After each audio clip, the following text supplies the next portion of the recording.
Item ಯಾವುದೇ ಇರಲಿ try ಮಾಡಿ ಆಚಿ ಚಿಕನ್ ಮಸಾಲಾ. ಪ್ರೀತಿಸಿದವಳಿಗೆ ಮಗು ಕೊಟ್ಟು ಬಿಜೆಪಿ ಮುಖಂಡನ ಪುತ್ರ ಕೈ ಕೊಟ್ಟಂತ ಕೇಸ್ಗೆ ಸಂಬಂಧಪಟ್ಟಂತೆ ಕೃಷ್ಣ ಜೆ ರಾವ್ ವಿರುದ್ಧದ ಪ್ರಕರಣಕ್ಕೆ ಮಧ್ಯಂತರ ತಡೆಯನ್ನ ನೀಡಿದೆ ಹೈಕೋರ್ಟ್.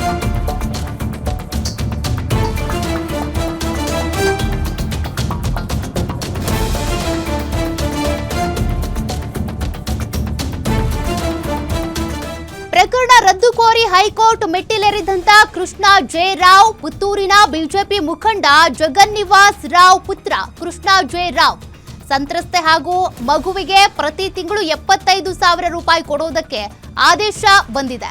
ಇನ್ನು ಪ್ರತಿ ತಿಂಗಳು ಹಣ ಪಾವತಿಸಬೇಕು ಅಂತ ಷರತ್ತು ವಿಧಿಸಿದಂತ ಹೈಕೋರ್ಟ್ ಪ್ರಕರಣದ ಮುಂದಿನ ಎಲ್ಲಾ ಪ್ರಕ್ರಿಯೆಗಳಿಗೆ ತಡೆ ನೀಡಿದಂತ ನ್ಯಾಯಾಲಯ ನ್ಯಾಯಮೂರ್ತಿ ನಾಗಪ್ರಸನ್ನ ಅವರಿದ್ದಂತ ಏಕಸದಸ್ಯ ನ್ಯಾಯಪೀಠದಿಂದ ಈ ಆದೇಶ ಹೊರಬಿದ್ದಿದೆ. ಮಧ್ಯಂತರ ಆದೇಶ ಹೊರಬಿದ್ದಿದ್ದು ಸದ್ಯ ವಾರದೊಳಗೆ ಸಂತ್ರಸ್ತೆಗೆ 75,000 ರೂಪಾಯಿ ಪಾವತಿ ಮಾಡಬೇಕು ಅನ್ನೋ ಸೂಚನೆ ಇದೆ. ಬಳಿಕ ಪ್ರತಿ ತಿಂಗಳು 75,000 ರೂಪಾಯಿ ನೀಡಬೇಕು ಅಂತೇಳಿ ಕೋರ್ಟ್ ಈಗ ಆದೇಶವನ್ನ ಹೊರಡಿಸಿದೆ.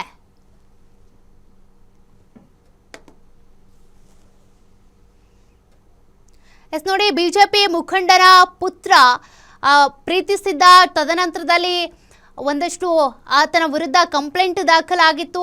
ಪ್ರೀತಿಸಿದ ಜೊತೆಗೆ ಆಕೆಗೆ ಒಂದಷ್ಟು ಲೈಂಗಿಕ ಕಿರುಕುಳ ಕೊಟ್ಟಿದ್ರು ಅನ್ನುವಂಥ ಆರೋಪ ಇತ್ತು. ಮಗು ಕೊಟ್ಟು ಬೇರೆಯವಳು ಮದುವೆ ಆಗೋದಕ್ಕೆ ತಯಾರಾಗಿದ್ದ ಅನ್ನುವಂಥ ಆರೋಪನೂ ಇತ್ತು. ಈ ಕೇಸಿಗೆ ಸಂಬಂಧಪಟ್ಟಂತೆ ಈಗ ಹೊಸ ಅಪ್ಡೇಟ್ ಸಿಕ್ಕಿದೆ. ಇದಾಗಿತ್ತು ಇಲ್ಲಿವರೆಗಿನ ಸುದ್ದಿ. ನೋಡ್ತಾ ಇರಿ ಗ್ಯಾರಂಟಿ ನ್ಯೂಸ್, ಸುದ್ದಿ ಖಚಿತ, ನ್ಯಾಯ ನಿಶ್ಚಿತ.